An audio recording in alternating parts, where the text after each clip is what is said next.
Rossiya Davlat Mudofaa ministri Sergey Shoigu, Xitoy Davlat Mudofaa ministri general Wei Fenghe bilan sinliq ko'rishganda Amerikaning Rossiyaga qaratgan harbiy faoliyatlari haqida to'xtaldi. Shoigu Amerika urush aeroplanlarining Rossiya chegarasidagi faoliyatini kuchaytganligini tilga olib, Amerikaning strategik bombardimonchi aeroplanlari Rossiyaga qarshi yadro qurollari manevri elib bordi dedi. Xalqaro saqchi tashkiloti Interpol yangi rahbarlarini saylash uchun 23 noyabr seshanba kuni Istanbulda 89 umumiy yig'inini boshladi. Yig'indan ilgari kishilik huquq tashkilotlari Interpolning yer sharidagi kuchli saqchi to'rining mustabid hukumatlarning qo'lga tushib qolayotganligini ogohlantirdi. Tanqid nishonida alohida ikki qism bor. Ular Arab Birlashma Xalifaligi Ichki ishlar ministrligining bosh nazoratchisi general-mayor Ahmad Nasir Al-Reisi va Xitoy jamoat xavfsizlik ministrligining amaldori Xo Binchin.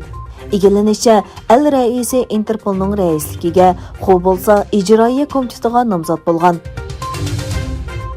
2020 Xitoyda tug'ilish nisbati yaqinqi 42 yildan buyon eng tuvan saviyaga tushib qoldi. Davlatlik istatistika idorasi e'lon qilgan sonliq ma'lumotga qaraganda, 2020 yil tug'ilish nisbati har 1000 odamda 8,52 bo'lgan. Tug'ilish nisbati 1978 yildan buyon tunji qatam 10 dan tuvan bo'lgan. Yana bir tarafdan Xitoy Sharqiy Turkistonga Uyg'urlarga irqiy qirg'inchilik qilish bilan ayblanmoqda. Yevropa Komitetining raisi Ursula von der Leyen Yevropa Ittifoqining ko'chmanlarning Belorussiyadan o'z ixtiyorligi bilan qaytib ketishi uchun 3,500,000 yevro xomjot ajratganligini e'lon qildi. Von der Leyen yana Iroqning puhralarini qaytarib olishga boshlaganligini tilga oldi.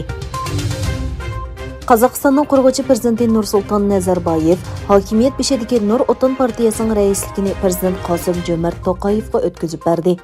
Nazarboyev Qozog'istonda 28 yil hokimiyat yurgizgandan keyin 2019 yil 3-oyning 19-kuni prezidentlikdan iste'fo bergan bo'lsa-mu, lekin Nur Oton partiyasining raislik vazifasini davomlashtirgan edi. Yevropa parlamenti komiteti Facebook, Google, Alma va Microsoft qatorliq cho'ng texnika shirkatlariga qattiq belgilama chiqarilgan va belgilamaga xiloflik qilganlarga yuqori so'mlik jarimani qo'yiladigan yangi taklifni tasdiqladi.